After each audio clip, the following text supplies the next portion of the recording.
ঘড়িতে বাজে এখন 7টা আর একদম রেডি হয়ে গেছি। সন্ধেবেলার এই লুকটা কেমন লাগছে বলো।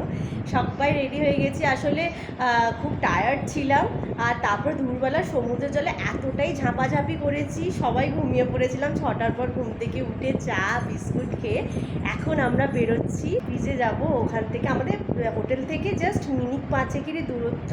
তো সবাই রেডি হয়ে গেছে, একটু পরে সকলকে দেখাচ্ছি। চলো তোমরা আমাদের সাথে চলো। আর এই সন্ধেবেলায় সি বিচটা একটা আলাদাই দৃশ্য দেখা যায়।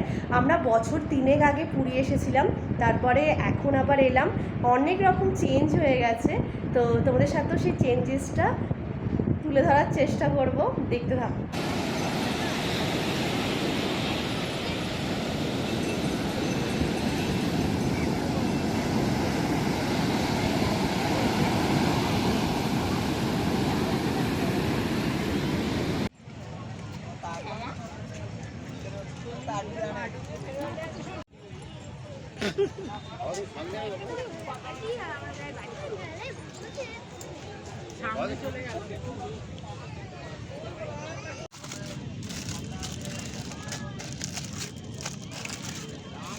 চলো।